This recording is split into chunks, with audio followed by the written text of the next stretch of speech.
Bueno, pues muchísimas gracias al decano, ¿no? Carlos Plana, y también al profesor Puzo por esta presentación tan cariñosa.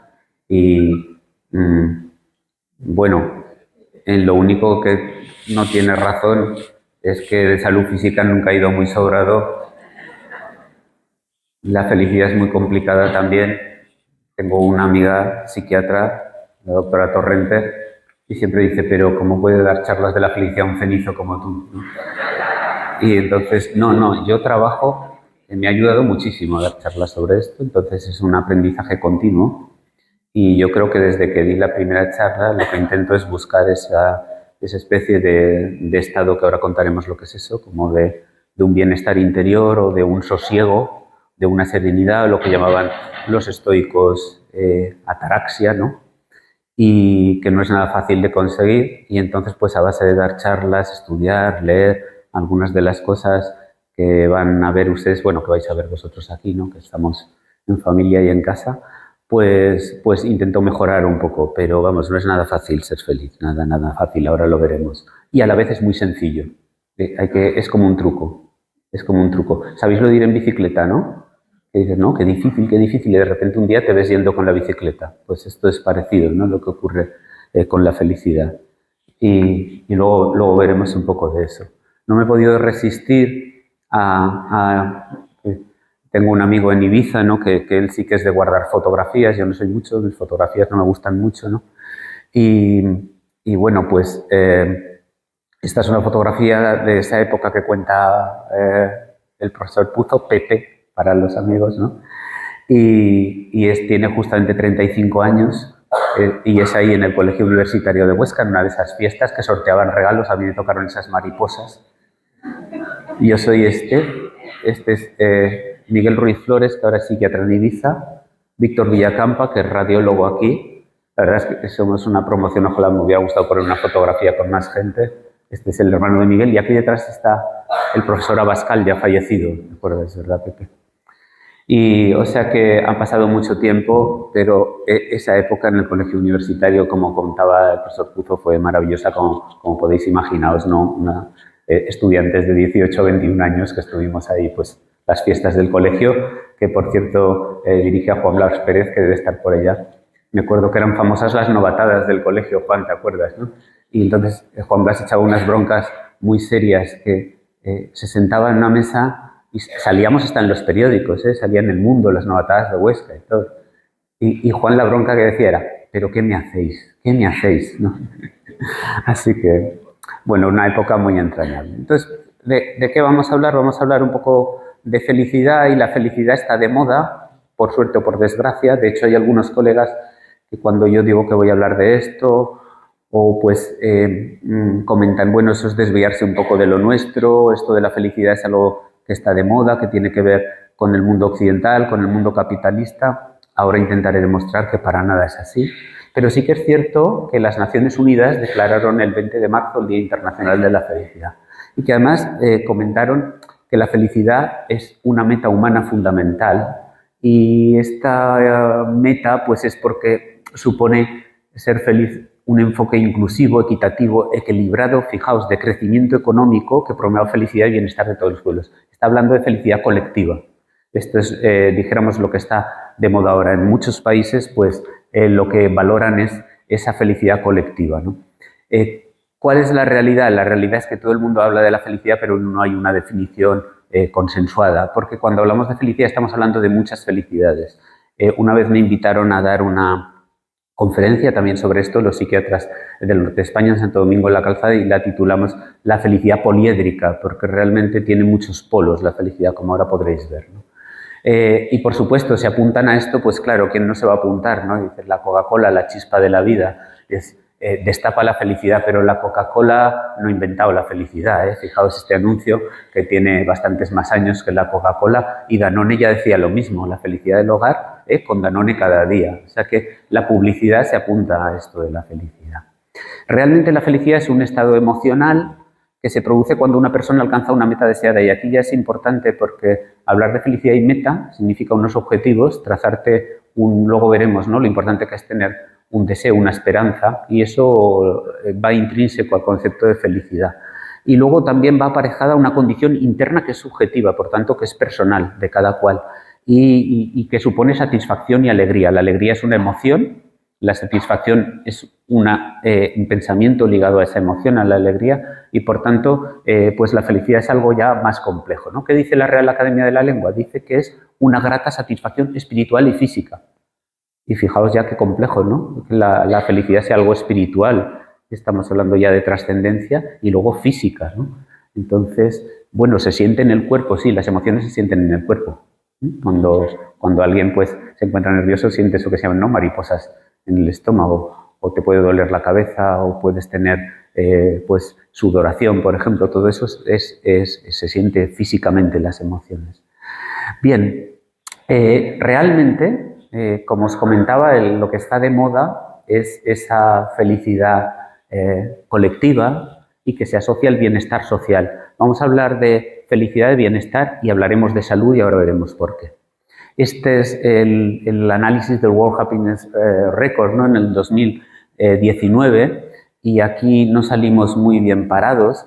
España sale en el puesto 30, puntúa 6,4 sobre 10, y esto es porque, fijaos, dicen, la felicidad de los países se mide por la renta per cápita, por el apoyo social, por la esperanza de vida, y ahí rompemos, porque ahora tenemos la esperanza de vida más larga del mundo, hemos superado a Japón, libertad en la toma de decisiones, generosidad y percepción de la corrupción en la empresa y en los gobiernos. Entonces, España en algunas de estas puntuaciones no sale muy bien parada. Entonces, estamos en el puesto número 30. ¿Tiene esto que ver con la felicidad individual? Algo, pero no demasiado. Luego veremos que ni el dinero, ni el poder, ni la salud siquiera son los factores fundamentales de la felicidad, tampoco el amor. Bien, Alejandro Cencerrado, ¿no?, este periodista, también acaba de escribir un libro que dice En defensa de la infelicidad, porque se rebela contra este concepto de felicidad colectiva. Y dice, lo que estamos valorando, él lo que hizo fue, durante un año, escribir todas las noches unas frases de cómo se encontraba ese día, y se hizo una fotografía también. Entonces dijo, estamos retratando una sociedad demasiado perfeccionista, juzgamos mucho por comparaciones, luego veremos que casi todo es comparativo, ¿no? Y de la comparación surge la infelicidad. Es una sociedad estresada, tenemos mucha ansiedad en el trabajo y tenemos una infelicidad oculta en las casas. Eso es lo que dice Alejandro Cuadrado. Así que hay que tener cuidado con esta felicidad global que, fijaos, define incluso la felicidad interior bruta de cada país. Este es un libro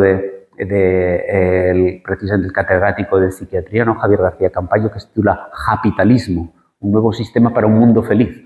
Entonces, la felicidad interior bruta valora el bienestar psicológico, la salud, pero también la educación, la resiliencia cultural, la vitalidad en la comunidad, el uso del tiempo, un buen gobierno, fijaos, ¿no?, para la felicidad colectiva, la felicidad interior bruta, un buen gobierno y las condiciones de vida. Esto realmente tiene poco que ver con la felicidad individual. Y surgió una corriente en los años 80, ¿no?, de Martin Seligman, de psicología positiva, que luego veremos también porque fue muy criticada. Dijo Martin Seligman, siempre nos estamos dedicando a salud mental, a los problemas, ¿no?, como la depresión, la ansiedad, incluso la psicosis, trastorno bipolar. ¿Por qué no nos dedicamos a los puntos positivos del ser humano, que son muchos, ¿no? ¿Por qué no nos dedicamos a trabajar los aspectos más positivos del ser humano? Por eso se llamó psicología positiva. De nuevo, entre mis colegas psiquiatras y psicólogos fue muy criticado, porque a nosotros parece que nos movemos mejor entre la enfermedad, ¿no? Somos así, igual nos pasa en medicina, ¿verdad? A los colegas de preventiva, la verdad es que todos los miramos así, como ya están aquí estos de preventiva, de salud laboral. Ya no os imagináis con el COVID, ¿no? O sea que había 4 de preventiva de salud laboral, le decías a uno, ¿hay que llevar mascarilla? Hoy sí. Le preguntabas a otro en la cafetería 2 horas después, ¿hay que llevar mascarilla? Hoy no. Entonces, claro, eso también, ¿verdad?, ¿no? Era un poco... Entonces, bueno, pues con la psicología positiva pasa un poco lo mismo. Ya están aquí los de la psicología positiva y no se van a dedicar a la depresión, a la ansiedad, que es la patología. Bueno, pues la psicología positiva lo que ensalzaba era esos valores del ser humano, esos valores internos, la sabiduría y el conocimiento, la valentía, el amor y la humanidad, la justicia, la moderación y la trascendencia. Hablaremos de trascendencia ahora, de esa parte tan importante del ser humano. Así que fueron muy críticos en esa época con la psicología positiva y dijeron, ahora resulta que tenemos que ser todos felices con estos tíos de la psicología positiva. Salió así la ciencia de la felicidad y la felicidad se convirtió en una obsesión. Y eso fue como un regalo envenenado. Y estos periodistas llamaron happycracia. Y ahora parece que si no somos felices, todos somos hipocondríacos emocionales, que es, si no somos felices, pues somos unos fracasados. Por eso la felicidad, decía este artículo, perjudica seriamente la salud mental. Obsesionarse con la felicidad impuesta, es una trampa para nuestra salud mental. ¿Eh? ¿Os acordáis de la película Joker, ¿no? tan magnífica, de ese hombre teniendo que vivir en la sociedad americana, ¿no? y lo triste y tener que sonreír y dar la cara cada día haciendo de payaso, ¿no? Con una historia trágica. Lo que yo quería comentar se aleja de este concepto de felicidad, que puede ser muy criticable, puede ser incluso muy productivo, muy economicista, muy, entre comillas, capitalista. Yo quiero hablar de algo más interno. Dice, la felicidad parece que sea, dice Muñoz Molina, menos profunda que la tristeza, pero eso para nada es así, eso es un error absoluto. Y eso es lo que me gustaría hoy un poco comentar. Los griegos, partiendo de Aristóteles, ya definían la felicidad como el bien supremo. Eso es lo que él llamaba eudaimonia. Luego hablaremos de eso, ¿no? Un concepto que era el bien supremo y es el único objetivo al que tenemos que alcanzar por sí mismo, ¿no? Debemos ser felices porque es el objetivo principal y no otro fin. El placer depende de la naturaleza de cada cual. La felicidad es algo mucho más profundo. Hay placeres no corporales, como el amor, la amistad, el conocimiento, pero para Aristóteles los mayores placeres son la contemplación y la amistad. Los estoicos posteriormente también trabajaron este tema, Epícteto, Marco Aurelio, Séneca, de ser capaces de distinguir algo que está bajo nuestro control. Esa es la dicotomía del control. Entonces, los estoicos, que están de moda, por cierto, este es un libro muy reciente, Cómo ser un estoico, de este filósofo italiano, Massimo Bioluigi, muy recomendable, que es tomarte la vida, aceptar, ¿no? Aceptar, y lo que no puedes controlar, pues dejarlo que fluya. Entonces, actuar con virtud y luego buscar eso que ellos llamaron la ataraxia, que es la serenidad de ánimo, la tranquilidad del espíritu. Dice, una gran vida se compone de grandes días, céntrate en esos grandes días, ¿no? Y ponerse a prueba, dentro de los estoicos, Séneca, que decía, no hay nadie menos afortunado que a quien al que la adversidad olvida, al que no le ocurren cosas, pues no tiene la oportunidad de ponerse a prueba. O sea que le daban pena realmente a la gente que no le ocurrían cosas en la vida. Yo, cuando algunas veces pues gente me comenta, lo estoy pasando mal, y digo, bueno, y entonces me comentan problemas pues o de pareja o problemas con la familia, y digo a veces así, ¿no? Desde el punto de vista estoico, digo, alégrate, no eres un caracol, no eres una patata, ¿no? En la vida pasan cosas y esas cosas, pues afrontarlas y superarlas es lo que nos da un poco también el bagaje de nuestra vida. Así que pobre del que no le pasan cosas. Hombre, y hace poco, ahora estábamos ¿verdad? Cuando hemos empezado aquí el coloquio, decía el profesor Puzo y el profesor Planas también, ¿no? Decían, hemos tenido que lidiar aquí con esos asuntos de la universidad y cómo es el ser humano, ¿verdad? Y se quejaban y todo el rato digo, mira, lo voy a poner hoy. O sea, quejarse no es de buena educación. Y no lo digo yo, lo dice Baltasar Gracián, ¿no? Que era el jesuita que publicó aquí. Buscad, si queréis, ¿os suena Elon Musk? A alguno le sonará más Elon Musk que Baltasar Gracián. Es triste, pero estoy seguro que a mi hijo Marco también. Elon Musk lo conoce seguro, Baltasar Gracián seguro que no. Entonces, ¿qué es importante? Si buscáis Elon Musk y Baltasar Gracián en Google, veréis que es el libro que más le ha influido a una de las personas en este momento económicamente más poderosas del mundo. Y dice, solo recomiendo una cosa, y además saca esta portada, El oráculo manual y el arte de la prudencia. ¿Sabéis dónde se publicó por primera vez en el mundo ese libro? Muy cerca de aquí, a 100 metros, en una imprenta que había en Huesca. ¿Sabéis quién lo subvencionó? Vicencio Juan de Lastanosa. Lastanosa, que era un mecenas oscense. ¿Sabéis en la casa de Lastanosa de quién había cuadros? De Tiziano, Caravaggio y Tintoretto. ¿Dónde estarán esos cuadros? Os imagináis lo que sería Huesca ahora con una casa con cuadros de Tintoretto, Caravaggio y Tiziano, para que os hagáis idea de qué personaje era Lastanosa. fue el que subvencionó, y los aforismos, uno de los libros más influyentes de los años 90 en las escuelas MBA, en las escuelas de altos estudios económicos americanos, es este libro, Oráculo Manual y Arte de la Prudencia, reeditado por Penguin, una de las ediciones, ¿no?, más potentes, y en la primera página veréis a Lastanosa y veréis cómo cuenta. Baltasar Gracián firmaba con un seudónimo, se cambió el nombre, no se llamaba Baltasar porque él era jesuita y decía esto con los jesuitas, pues por si acaso. ¿Y sabéis cómo se puso de nombre? Lorenzo. Algo de Huesca tenía que decirte. Entonces, ¿qué decía él en el aforismo número 129? Tengo un colega, ¿no?, en la puerta tiene puesto esto. Aforismo 129, Baltasar Gracián. La queja siempre trae el descrédito. Ya, lo normal es que aportemos soluciones, porque quejas todos nos podemos quejar, ¿no? Bien, y luego otro filósofo también que ha trabajado mucho la felicidad es el filósofo del pesimismo. Sin embargo, tiene un libro, Paradojas de la vida, que se llama El arte de ser feliz, ¿no?, que es esta paradoja que yo te contaba, Pepe, que parezco feliz, ¿no?, pero por dentro llevo unas amarguras tremendas. Entonces, le dice a alguien, defínete, esto no le gusta a mi familia, a mis amigos, a mis íntimos. Digo, pues yo diría que soy una persona físicamente débil y mentalmente atormentada. Y se quedan así. Digo, bueno, pues si quieres te miento, ¿no? Entonces, decía Schopenhauer, sufrimos a no obtener lo que deseamos y cuando lo obtenemos ya nos aburrimos. Así que es imposible que seamos felices porque nuestra vida oscila entre sufrir por desear y aburrirnos cuando ya lo tenemos. Así que planteádoslo. Entonces ya termino con este repaso filosófico. Yo di esta charla sobre la felicidad hace 1 año y medio, aquí algunos estaban también.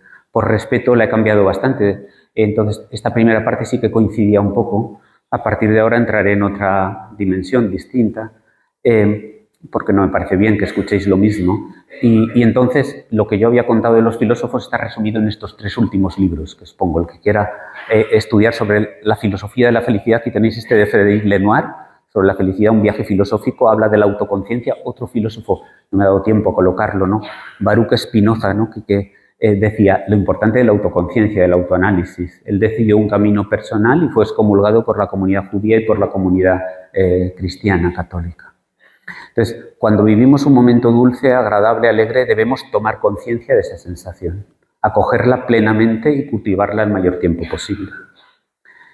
Victoria Camps, la catedrática de bioética de Barcelona, que publicó también La búsqueda de la felicidad, dice: la felicidad es el mayor bien, pero ese viaje, cuidado, exige esfuerzo, paciencia, perseverancia y tiempo. Sobre todo es una búsqueda y es una manera de vivir, una actitud, una forma especial de ver la realidad y de vernos a nosotros también. Se construye con voluntad y tesón, ¿no? Yo y todos vosotros seguro estáis en el camino. Hay que intentarlo, hay que intentarlo. Este es uno de los últimos libros publicado por Rafael Narbona. Es un libro muy bueno, escrito por Rafael Narbona, que es un antipsiquiatra. Nos pone verdes a los psiquiatras. Por tanto, no tengo ningún conflicto de intereses en recomendar este libro, que es estupendo.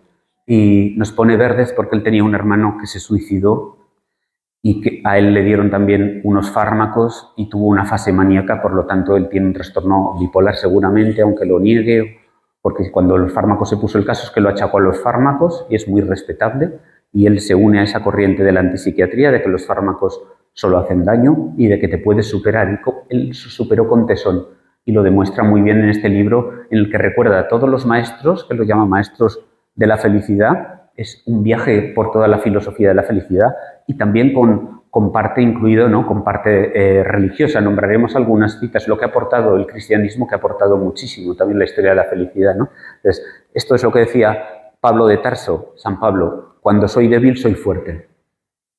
Pensad un momento en esto. Cuando soy débil, soy fuerte. ¿Os acordáis de Séneca? Hay de aquel al que no le ha ocurrido nada en la vida, ¿no? Entonces, cuando estoy pasando el mal momento, cuando estoy en el peor momento, es cuando soy más fuerte. Es cuando voy a necesitar sacar esa fortaleza para salir adelante. Pensadlo cuando estéis en un momento malo. Este es el momento más fuerte para vosotros. ¿Y por qué hablamos? Hemos dicho, ¿no? Lo titulamos esto: felicidad, bienestar, salud.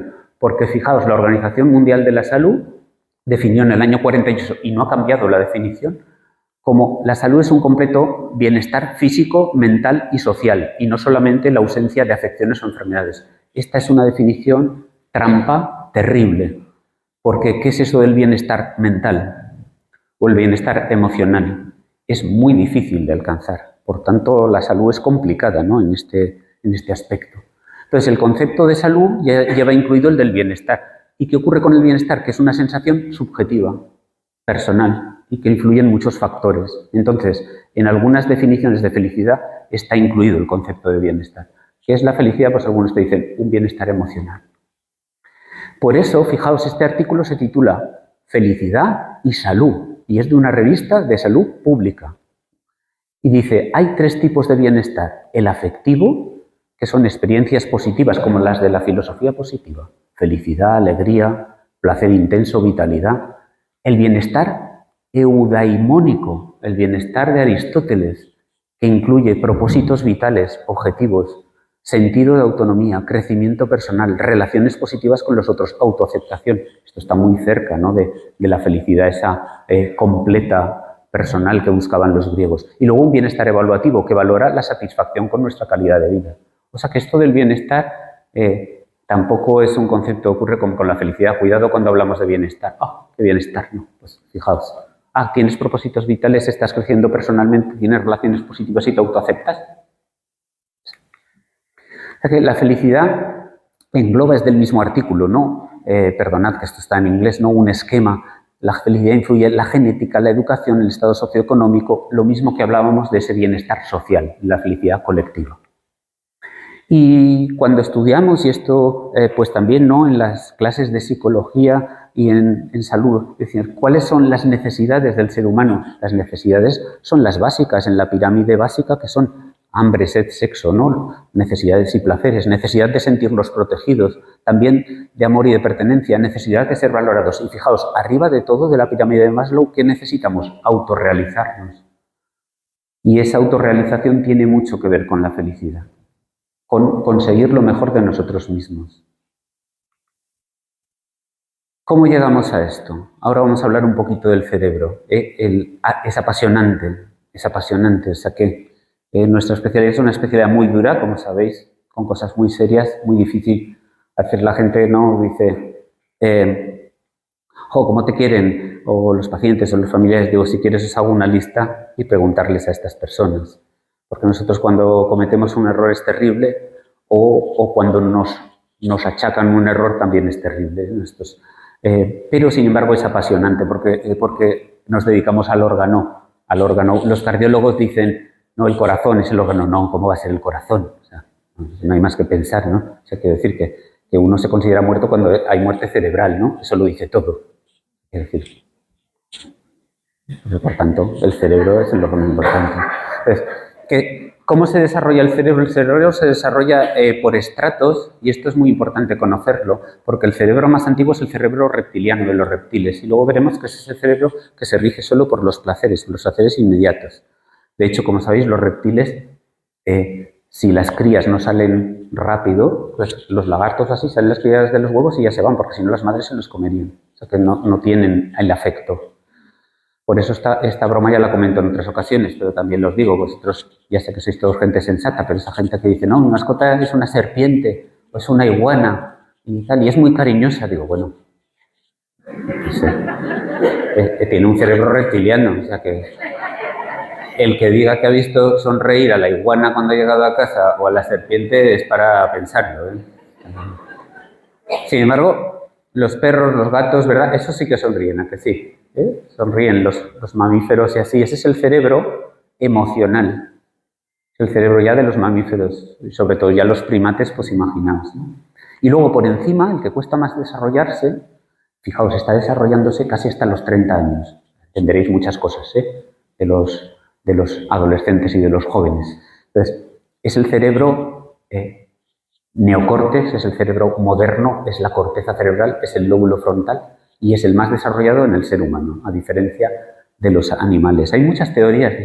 ¿Por qué eso se desarrolla así? ¿Por qué el Homo sapiens se cargó al neandertal? Pues no se sabe muy bien, pero sí que está en perfecta relación, se han estudiado los cráneos, de que al sapiens le creció más el lóbulo frontal. Entonces ahí aplicó más la razón y menos la emoción. Entonces, en función de esos tres cerebros, placer y felicidad no son lo mismo y conviene no confundirlos. Entonces, en el placer, el neurotransmisor que más influye, ahora veremos que eso de los neurotransmisores, la química es la dopamina. Y entonces el placer es muy adictivo. Funciona a corto plazo, es visceral, se siente en el cuerpo. Pensad, cerrar los ojos si queréis y pensad algo que os produzca mucho placer y veréis cómo tenéis sensaciones corporales. Pensad en el placer que queráis, el hambre, la sed, el sexo, todo va ligado a cosas del cuerpo. No penséis mucho, si no os distraéis, ¿no? Entonces, normalmente se experimenta solo, además, los placeres se suelen experimentar solos y hace que el cerebro diga, me siento bien, quiero más. Entonces, si nos enganchamos al placer, es muy adictivo. Es como las drogas, luego veremos por qué. Mientras que la felicidad no es tan adictiva, es a largo plazo, tiene más que ver con la serotonina, bueno, y con otras, con la acetilcolina, con la noradrenalina. Incita a dar más que recibir. Normalmente se comparte, por ejemplo, pues pasar tiempo con los amigos, con la familia. Hace que el cerebro diga, me siento muy bien, no hace que diga, quiero más.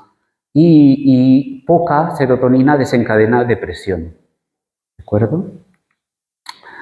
De esto también hemos hablado en otras ocasiones, es la curva de la liberación de la dopamina. Estamos hablando de placeres y esto es muy importante también conocerlo, porque la dopamina se libera cuando nosotros vamos hacia algo que nos gusta. Es lo que dirige nuestros deseos. Y fijaos, se libera. Si nosotros sabemos que lo que vamos a conseguir lo vamos a conseguir 100% seguro, liberamos esta dopamina. Si sabemos que lo vamos a conseguir entre 1 de cada 4 veces y 3 de cada 4, es decir, un 25 o un 75, se libera así. Y si sabemos que se va a conseguir 1 de cada 2 veces, se libera así. O sea, que liberamos muchísima más dopamina cuando no sabemos si vamos a conseguir lo que queremos. ¿Qué ocurre en una sociedad en la que tengamos todo a nuestro alcance? Que cada vez liberamos menos dopamina y cada vez nos cuesta más conseguir el placer.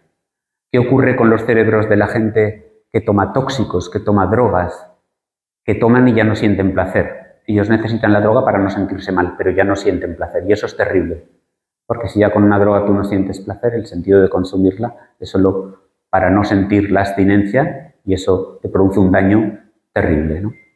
Entonces, el entusiasmo dopaminérgico, es decir, la emoción, no dura eternamente. Entonces, el misterio emocionante de lo desconocido pasa a ser aburrida familiaridad de lo cotidiano. Acordaos de Schopenhauer, cuando ya tenemos lo que deseamos nos aburrimos. Entonces, cuando las cosas se vuelven parte de la rutina, ya no hay error de predicción de recompensa. No saber si vas a tener o no la recompensa, así se llama, error en la predicción de la recompensa. La dopamina ya no se activa y entonces ya no se dan esas sensaciones de emoción. Es lo que se llama anedonia, que es la incapacidad para experimentar placer. Así que, si vosotros vais a desear algo, ¿no? Hoy, mañana, cuando sea, yo siempre aconsejo demorarlo un día más, porque vais a liberar más dopamina y lo vais a disfrutar más. Entonces, intentad no conseguir todo lo que deseáis. Tiende a ser efímero, tiende a crear adicción, tiende a cansar, tiende a aburrir. Entonces, hay que intentar espaciar las satisfacciones. Hay que hacer lo que... Y esos espacios de placer, disfrutarlos y saborearlos. Entonces, el verdadero reto consiste en aumentar la felicidad duradera, no en conseguir momentos de placer, porque al final vas a acumularlo y eso no tiene límite. Eso es lo que ocurre, veréis, con muchas personalidades adictivas, gente famosa, gente, ¿no?, con mucho dinero que no puede evitar constantemente buscar placer. Bien, otras experiencias que producen gran placer son lo que se llaman experiencias de flujo, que estos ocurren cuando nosotros estamos realizando algo que requiere habilidad y que supone un desafío. Cuando nosotros tenemos una habilidad alta y un desafío alto para conseguirlo, se produce la experiencia de máximo placer, que se llama flujo. Eso es lo que ocurre con los videojuegos de los niños, que están muy bien diseñados. O sea que ellos pasan pantallas, si siempre fueran igual se aburrirían. Entonces ellos van desarrollando habilidades. Entonces desarrollan habilidades y a la vez aumenta el desafío, la dificultad y entonces así están enganchados, ¿no? Pero también ocurre con algo, tocar un instrumento musical, con las artes, es un desafío continuo, si tenemos habilidad. Vamos a hablar un poquito de emociones, ¿no? En las emociones, pues son reacciones afectivas, ya hemos visto que se sienten en el cuerpo, son de corta duración y son inevitables. Ya dijo Darwin que la emoción es universal, se determina genéticamente y además es adaptativa, significa que necesitamos las emociones para sobrevivir y esto viene muy longevo, ya lo hemos visto que el primer cerebro es el reptiliano, el segundo es el emocional, luego llegaremos al racional. Lo explicaba bien Daniel Kahneman, que es el único psicólogo que ha ganado el Premio Nobel de Economía y lo ganó por este libro porque él dijo que algunas decisiones que se habían tomado, y ponía ejemplos de decisiones económicas muy importantes, se habían tomado con el cerebro que llamaba emocional. Hay dos sistemas, un sistema rápido, intuitivo, emocional, a veces es necesario, esas intuiciones que dicen, ¿no? La gente tiene una intuición y por ejemplo, en los negocios es importante, ¿no? Entonces, la gente, tengo la intuición de que esto pues va a ir bien, es una apuesta y es emocional. Y otras veces es más lento, deliberativo y racional. Hay gente que solo funciona con uno de los dos sistemas, o sea, no os preocupéis si decís si os suena raro el otro. Entonces, dice, por haber integrado aspectos, le dieron el Nobel por eso, dicen, por haber integrado aspectos de la investigación psicológica en la ciencia económica, especialmente en lo que refiere al juicio humano y a la toma de decisiones bajo incertidumbre. Cuando tenemos una incertidumbre, cuando no sabemos qué hacer, a veces actuamos de manera emocional, a veces racional. Lo ideal es equilibrar ambas cosas. Así surgió la inteligencia emocional, que pues es de Daniel Goleman, ahí lo tenéis, ¿no? Daniel Goleman, perdón. Entonces, enseguida comprobaron que las personas con el coeficiente intelectual más alto no eran las que más triunfaban en la vida, sino aquellas que tenían un componente emocional más importante. Y igual que Kahneman distinguía el cerebro que piensa y el cerebro que siente, entonces conocer y gestionar las emociones es la clave de la inteligencia emocional. ¿Por qué hablamos de eso? Porque la inteligencia emocional es clave para la felicidad. Si no, las emociones, si no las sabemos regular, si no las sabemos comprender, el miedo, etcétera, ahora las veremos, pueden amargarnos la vida. La emoción, de hecho, es más potente que la razón. Y menos mal. Porque imaginaos, si ahora entrase por aquí fuego, por la sala, y humo, todos nos levantaríamos y saldríamos corriendo. ¿Taponaríamos la puerta? Puede ser. Pero si nos quedásemos, acabaríamos socarrados seguro, ¿no? Entonces, no pensaríamos, sería el miedo el que nos dirigiría. Entonces, las emociones están hechas para que nuestro cuerpo tome una decisión. Entonces, ahí tenéis las emociones que son básicas, he puesto las caritas. ¿Cómo se comunican ahora los jóvenes? Los emoticonos, ¿no? Pues aquí los tenéis. ¿Sabéis por qué? Porque es una comunicación universal. Las emociones son en todas las culturas, en todos los países. Entonces, la alegría, el amor, la ira. Vosotros veis en cualquier cultura esta cara y sabéis lo que significa, ¿no? Veis esta cara y sabéis lo que significa. Veis esta cara, el miedo, y sabéis lo que significa. Entonces, las emociones y los pensamientos dan lugar a los sentimientos. Vamos a hablar de lo importante que es estar con el otro. Giacomo Rizzolatti, un neurocientífico italiano, observó como cuando él cogía un plátano y se lo comía, electrodos que tenían los monos para registrar la actividad cerebral se activaban exactamente en las mismas zonas. En esas zonas hay unas neuronas que están predispuestas a conectarse con lo que está haciendo el de enfrente. Y así se desarrolla nuestro cerebro. Luego veremos que es fundamental el apego con la madre o el apego en la infancia para que nuestro cerebro se desarrolle. Eso es lo que llamamos las neuronas espejo. Y de ahí surge también la empatía, la capacidad de conectar con el otro. ¿Cuándo surge esto? Fijaos. Hay un niño y le pones otro enfrente y ríen. Esto saben muy bien las que trabajan en los nidos, ¿no? Las enfermeras. Llora uno y lloran todos. ¿Por qué? Pues por las neuronas espejo, por la empatía. ¿Y qué hace que se activen las neuronas espejo? Hace que se desarrolle más el lóbulo frontal. Por eso es tan importante que los niños estén con otros niños, que los niños estén con las madres, con los padres, con la familia, con los abuelos, con quien sea, pero que no estén solos, porque si no, su cerebro no va a desarrollar la empatía, no va a desarrollar esas neuronas espejo. Y he cogido este término que vi estos días de un artículo sudamericano, fijaos qué bonito, dijo, es espejear lo que hace la madre con el niño. Cuando la madre saca la lengua, el niño saca la lengua y se activan exactamente las mismas neuronas, las neuronas espejo. Así que lo que hacemos es espejear, ¿no? Esta es precisamente una escultura de Vicente García Plan, ¿no?, que se titula La conversación, que usamos para nuestros debates, ¿no?, en salud mental, y ahí pues tenéis dos cabezas espejeando. Bien, como decía, la evolución cerebral es desde el primer trimestre hasta en el último trimestre del nacimiento. ¿Por qué no nacemos? Y diréis vosotros, pero tan mal estamos hechos, ¿por qué no nacemos con el lóbulo frontal ya desarrollado? Somos relativamente recientes en la evolución. Y la evolución, ya como os contaba, en nuestro paso del Neandertal al Sapiens, ha ido rápida. Y la cabeza, si se desarrollara en el tamaño del lóbulo frontal que debería desarrollarse, no podríamos salir por el canal del parto. O sea que nuestro cerebro se va desarrollando posteriormente, porque si no, imaginaos, ¿no? Entonces, ¿qué ocurre? Pues que gran parte del desarrollo de ese cerebro ocurre después de que ya hemos nacido. Y para eso deben darse una serie de circunstancias. Hemos visto el cerebro reptiliano, es el del placer. Hemos visto el cerebro emocional, de las emociones, la amígdala, ¿no?, el órgano principal de las emociones. Y ahora vemos algo que es genuino del ser humano, es la conciencia.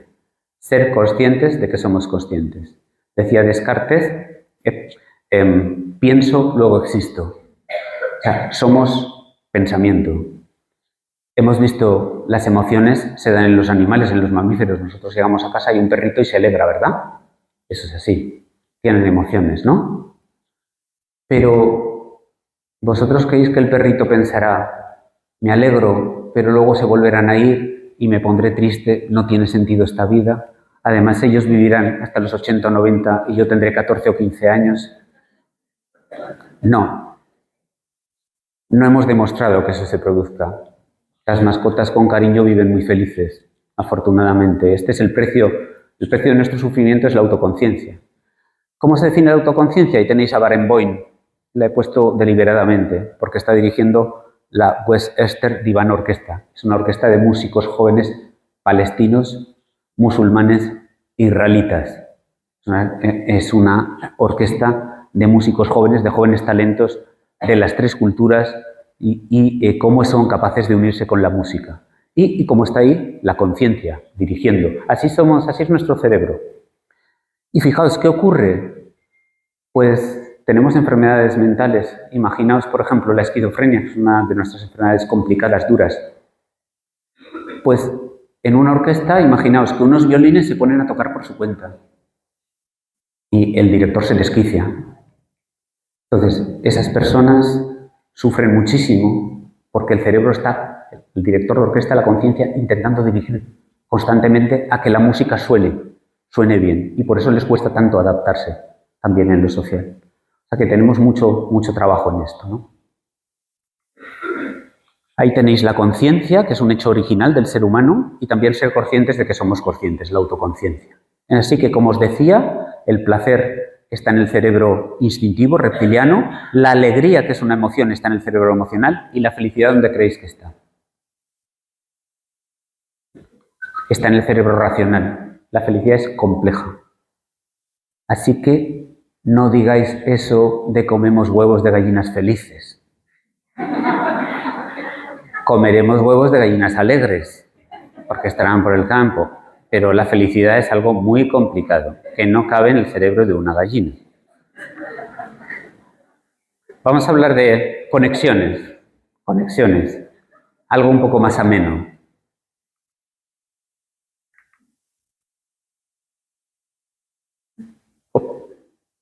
Me he boicoteado. Las gallinas.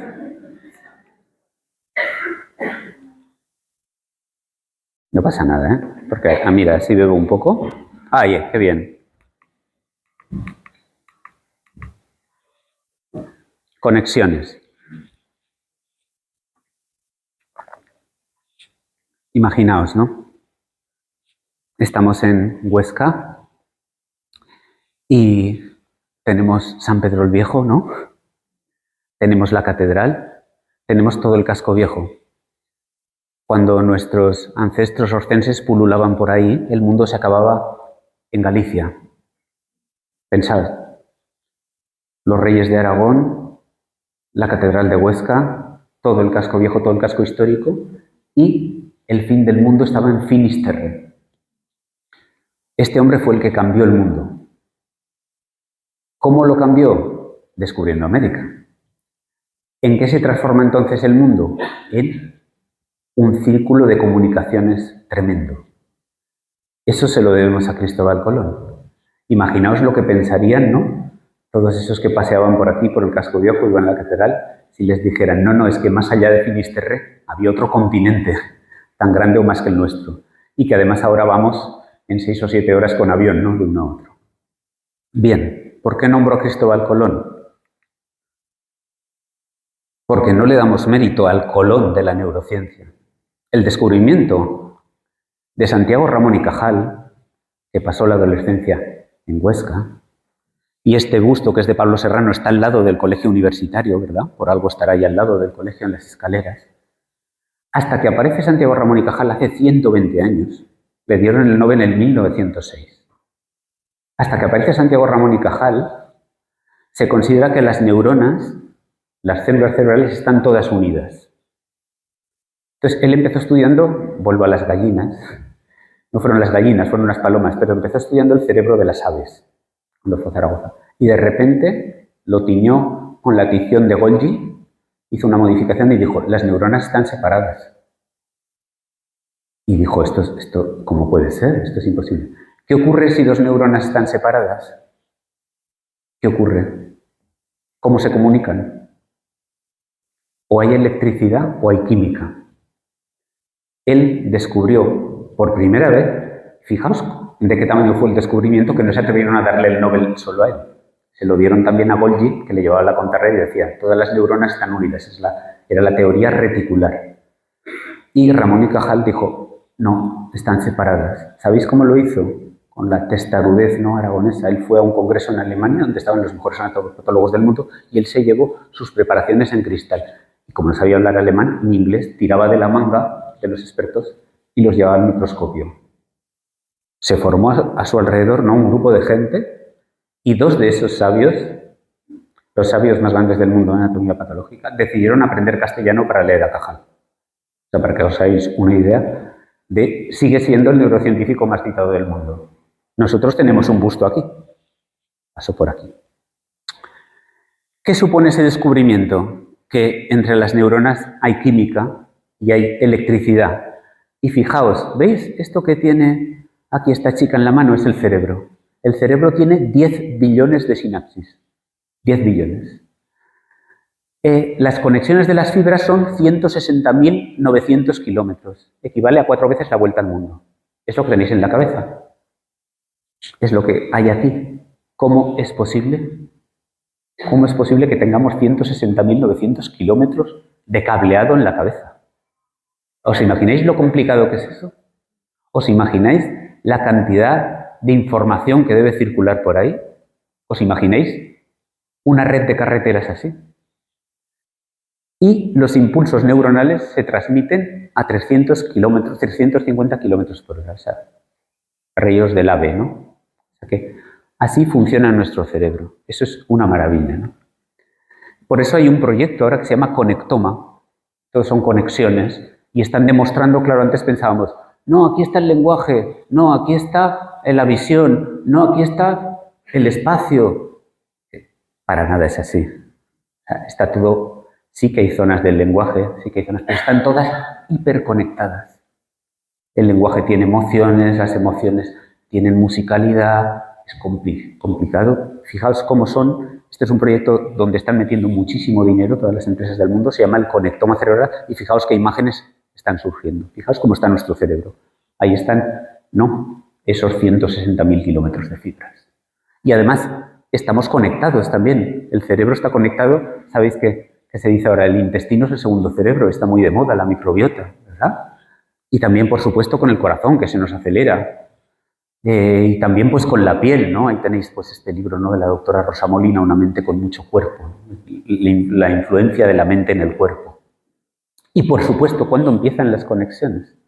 Empiezan ya en el embarazo. Y luego ya lo hemos visto, la madre y los niños. Fijaos, la importancia del apego en el cerebro emocional.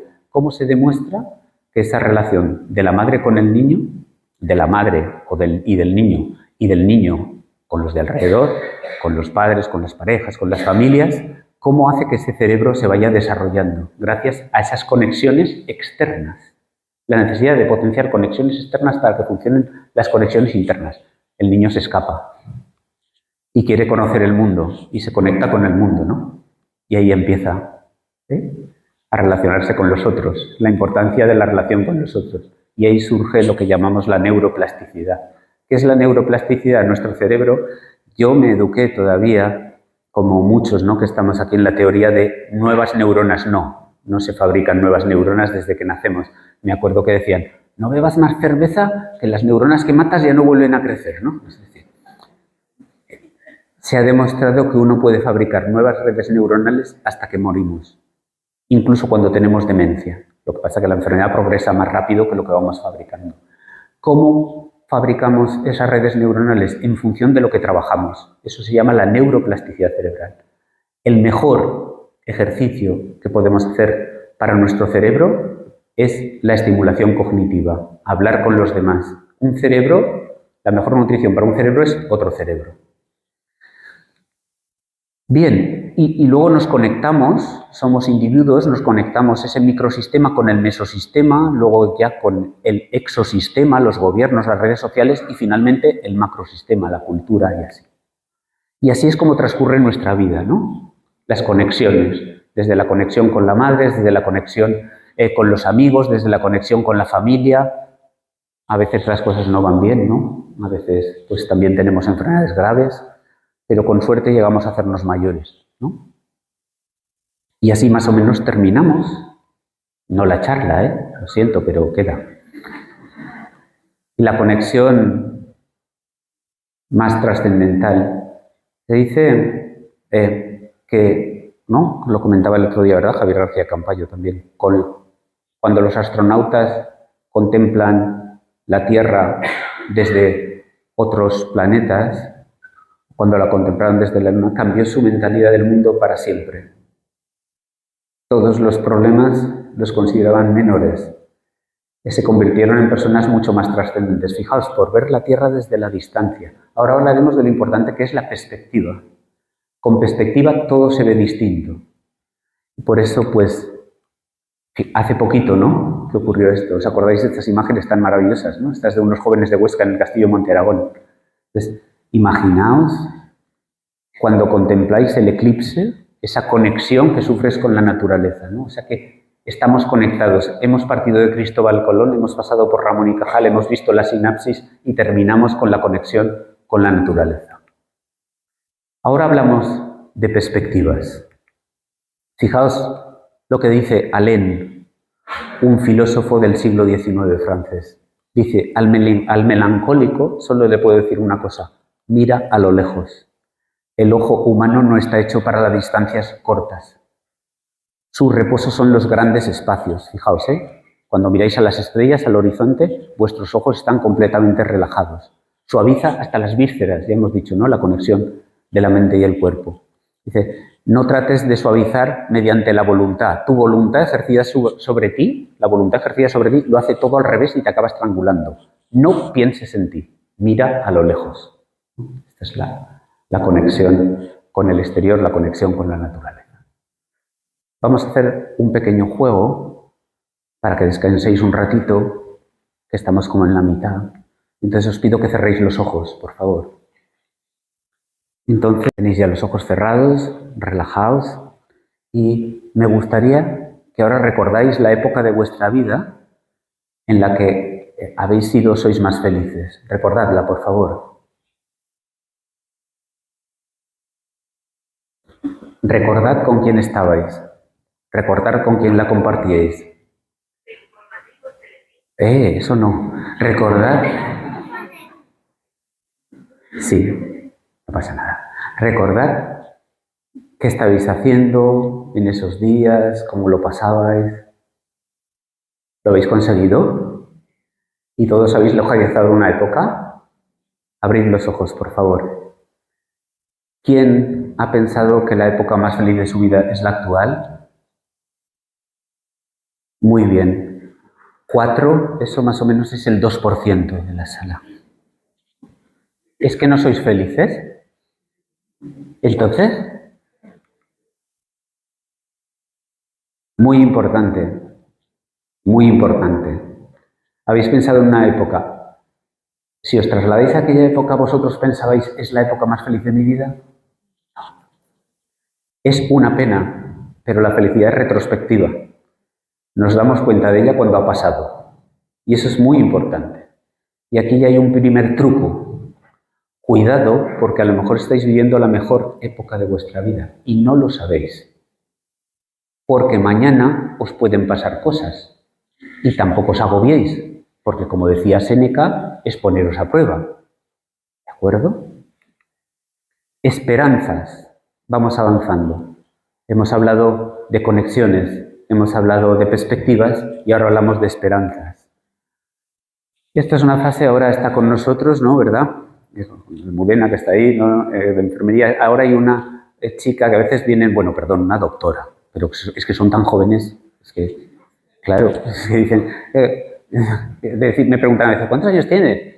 Pues 54. Dicen, como mi padre. Y digo, ostras, y es una doctora. Entonces, ahora hay una doctora que está haciendo la especialidad de geriatría, Andrea, y ha venido a estar un mes con nosotros, ¿no? A hacer psicogeriatría, ¿verdad? Con Almudena, conmigo, con el doctor Galindo. Entonces, los psiquiatras, pues somos como somos. Entonces, está con nosotros también un residente de psiquiatría que se llama Ismael, ¿no? De Ibiza. Entonces, hacemos bromas y tal, y cual. Entonces, de repente suelta, oye, ¿tú crees en Dios y tal? Entonces digo, Isma, eso no se pregunta, y menos a una, es de mala educación, a otra doctora que está aquí con nosotros. Entonces digo, son una terapia. Y entonces dijo ella una respuesta muy bonita, dijo, yo quiero creer. No dijo, me gustaría creer, dijo, quiero creer. O sea, una voluntad. Y yo entendí rápidamente lo que decía, era una necesidad de ella, necesitaba creer. Entonces, porque la religión, la creencia, la espiritualidad, todas las religiones tienen algo en común, que es la solidaridad, conexiones, pertenecer a un grupo, es conectarte con el grupo. Todas las religiones moderan el deseo y los instintos, luego veremos, los estoicos decían controlar los instintos, quizás, como decía Spinoza, lo mejor sería modelar o reconducir los instintos. Y todas las religiones, fijaos, tienen una parte de esperanza y de trascendencia, valores fundamentales en el ser humano. El que decía, mira a lo lejos, en el siglo XIX, el mismo. Fijaos lo que decía, tener esperanza ya es ser feliz. Merece la pena reflexionar sobre esto, ¿no? También. Tener ya un objetivo, tener ya esperar algo, ya es ser feliz. O sea que fijaos qué difícil y a la vez qué fácil lo tenemos. Habéis visto seguro La Sociedad de la Nieve, ¿no? Con participación también pues de una empresa oscense, Tecmol, de verdad. Y decís, hay un momento, ¿por qué gusta tanto esta película? Pues gusta porque, fijaos, era un grupo conectado y eso les salvó. Si no hubieran tenido esa amistad tan fuerte, probablemente todos hubieran muerto. Y luego hubo dos valientes, ¿no? Que siempre están en el grupo, que decidieron salir. Y de esos dos valientes, uno era el más audaz. Y hay una escena muy buena en la película. Fijaos que quizá sea para mí la mejor, bueno, para mí, ¿no? Para lo que yo estoy, o lo que me gusta o estudiar o así. Es una escena muy bonita la del rescate, ¿verdad? Pero cuando suben los dos y uno desesperado, el que va peor, se asoma y dice, ¿tú ves algo? Dice, yo no veo nada. Y dice, sí, yo veo algo allí. No hay nada, claro. Y dice, ¿seguro? Dice, segurísimo allí. ¿Qué es eso? Es la esperanza. Le transmiten la esperanza y eso hace que sigan adelante. Lo importante que es tener esperanza.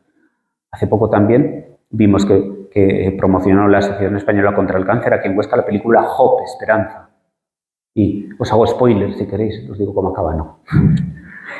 Acaba así, os lo puedo decir, porque lo bonito es cómo transcurre la película. La película acaba entrando la protagonista a un quirófano. Podéis verlo de dos maneras. No se sabe el final de la película, pero yo lo veo con esperanza. Cuando uno entra a un quirófano, no, necesita entrar con esperanza. Y así pues llegamos al cerebro espiritual. Eso tiene que ver, pues, el origen de la espiritualidad con estados alterados de conciencia. Se consiguen con esa trascendencia religiosa, pero también se pueden conseguir con sustancias, por ejemplo. Y existen en el cerebro estructuras que cuando son estimuladas generan experiencias espirituales, místicas, religiosas o trascendencia. Y hay gente más predispuesta a eso. Hay gente más predispuesta. Y eso se ha estudiado con resonancia nuclear magnética. O sea, hay gente que está más predispuesta a lo trascendental, a lo espiritual. Ahí tenéis, por ejemplo, este fantástico libro de este neurocientífico catedrático de psicología en la Universidad Autónoma de Barcelona, Adolf Zobeña, que titula Devotos y descreídos. Y va sobre esto. El silencio y la meditación, fundamental también, breve tratado de la vida interior, es del mismo que escribió El viaje de la felicidad, que hemos dicho antes, el filósofo Frédéric Lenoir. A veces necesitamos la conexión, pero a veces también necesitamos la soledad y el silencio. Muy importante, porque no somos prisioneros de nuestros pensamientos, sino el ruido interior se apodera de nosotros. Entonces, el reposo de ese ruido interior, el silencio, permite la contemplación. Y fijaos, la contemplación es una forma de felicidad. Se considera un estado superior, trascendente. Por eso están tan de moda las terapias de tercera generación, que se llaman, ¿no?, después de la terapia conductual, de la psicoterapia, el psicoanálisis, la terapia psicodinámica.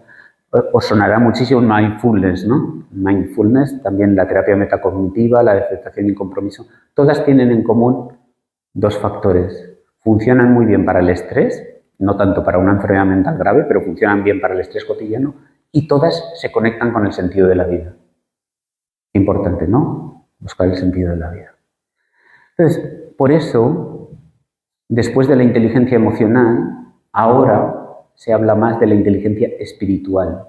Hemos dado otro paso, un paso más en esa evolución cerebral, ¿no? Inteligencia de cociente intelectual, inteligencia emocional y finalmente la inteligencia espiritual. Tomar conciencia de nosotros mismos, una calma interna, fijaos, la compasión y la empatía, la humildad, la resiliencia, tener vocación por algo, evitar hacer daño innecesario, superar los efectos del dolor. Y en esto se basan mucho estas terapias de tercera generación.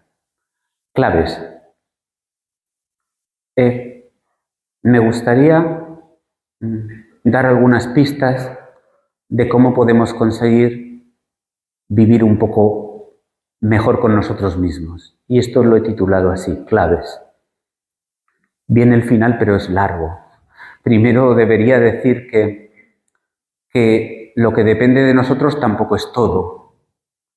Y no se nos puede exigir mucho, porque el 50% lo heredamos genéticamente. O sea que cuando dicen tiene las rarezas de su padre, tiene las rarezas de su madre, eso es verdad. Es tan raro como el tío que tenemos, eso es verdad. O sea, el 50% de nuestra personalidad es heredada y eso se llama temperamento. O sea que es más correcto decir, no es más correcto decir tiene el carácter de su padre, es más correcto decir tiene el temperamento de su padre o de su madre. Entonces, las circunstancias, otras veces en otras charlas de la felicidad hablábamos de salud, dinero y amor, ¿os acordáis alguno, no? Que yo decía, a los que les toca la lotería a los 90 días tienen ya el mismo nivel de felicidad. Ni la salud, ni el dinero, ni el amor se ha comprobado que den la felicidad. Lo que más da la felicidad es esta actividad intencional, que es la voluntad y el trabajo personal. Eso es un 40% de varianza de la felicidad.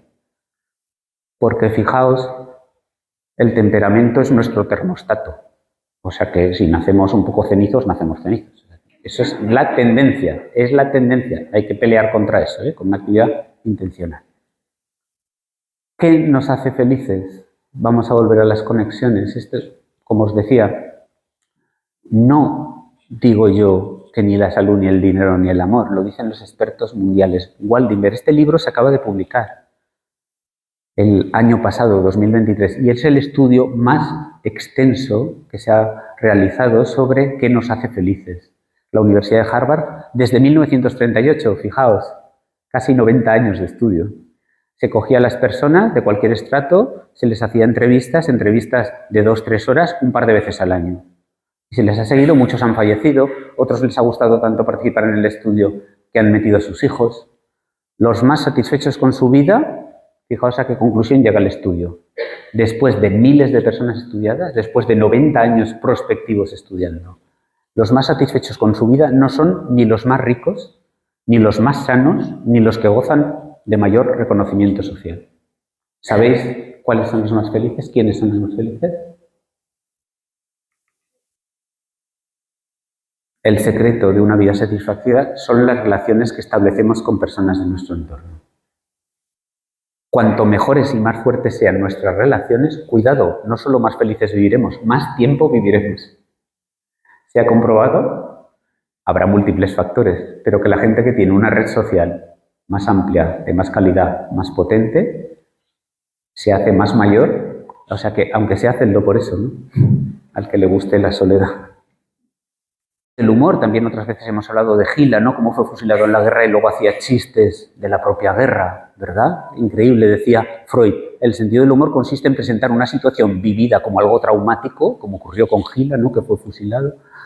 Y por supuesto, claro, no lo mataron ni a él ni al Cabo Villegas, que luego lo llevó a hombros hasta Córdoba, 12 kilómetros, ¿no? Estuvo toda la noche, estuvieron haciéndose el muerto los dos, con veintitantos compañeros muertos alrededor. Entonces, para extraer de ellos aspectos placenteros, irónicos e insólitos. Pero seguro que habéis visto, saben aquel, ¿no? Sobre Eugenio. Afortunadamente sois todos bastante mayores y todos conoceréis a Eugenio. Esto también, esta gracia la ha hecho también con estos que vienen a estar con nosotros a hacer estancias y nadie conoce a Eugenio, ¿no? Eso le frustra a uno mucho.